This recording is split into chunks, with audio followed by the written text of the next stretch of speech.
Abay, approve dito nga kay Luka Doncic ang mga moves na ginawa neto nga ni Rob Pelinka para nga dito sa team ng Lakers ngayong off-season.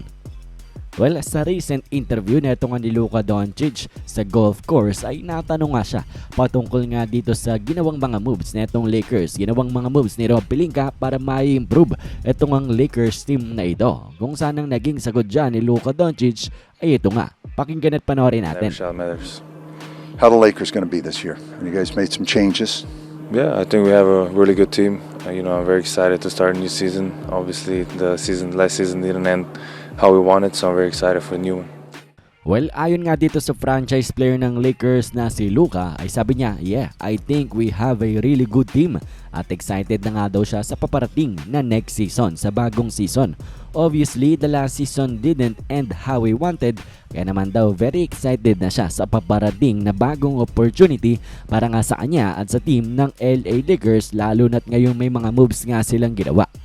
And well, dito nga sa pahayag ni Luka Doncic ay alam mong approve kay Luka itong mga moves na ginawa ni Rob Pelinka. Mukhang satisfied naman itong si Doncic sa mga ginawa nga ng kanyang GM ngayong off-season na ito para ma-improve pa ang Lakers team.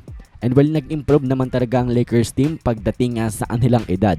Sobrang young na nga itong Lakers team kumpara na itong mga nakaraang taon na they are one of the oldest teams nang dahil ang mga franchise player, mga role player nila ay medyo may edad na nga. Pero ngayong taong ito, ngayong paparating na season, ibahin natin. Batang-bata ng mga Lakers players at ang expectation sa kanila ay maglalaro sila every night with high energy. Kumbaga hindi nga mabilis mapagod kagaya na itong mga players ng Lakers last year. Tapos samahan pa na nag-improve din ang kanilang athleticism from last year at sa mula ng mga nakaraang taon. Very athletic na rin ang team ng Lakers even though hindi sila kasing super athletic kagaya ng mga top teams na itong ang OKC pati na rin ang Spurs, pero kaya na nila makapagsabayan na dahil nga sa mga dinagdag nila sa kanilang koponan. Meron pa silang kakulangan lalo na sa depensa pati na rin sa kanilang wing players, pero unti-unti naman na silang nag-i-improve dyan. Unti-unti pa rin gumagalaw itong si Rob Pelinka. Di ba nga't interesado rin sila dito kay Jonathan Kuminga, dito ka na Matisse Thybulle. So pagpapakita yan na hindi pa tapos ang team ng Lakers and looking to improve pa. Pero so far ay itong ang Lakers roster sa ngayon coming into next season ay approve na kay Luka Doncic.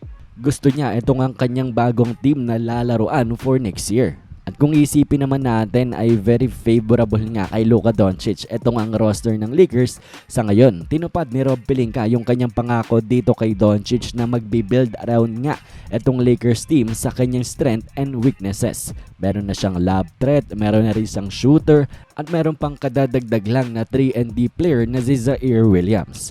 So obviously gusto yan ni Luka Doncic nang dahil parang nagiging 2024 Dallas Mavericks na nga ito, yung team na kung saan dinala ni Luka sa NBA Finals. At sabi ni Rob Pelinka at ayon sa mga balita at rumors, hindi pa nga sila tapos and looking to improve pa nga. So very satisfied ng franchise player ng Lakers, approve kay Luka Doncic itong ang Lakers team at talagang excited na nga daw siya for next season. Anyways, kayo ba na bang masasabi nyo dito? Anong inyong opinion?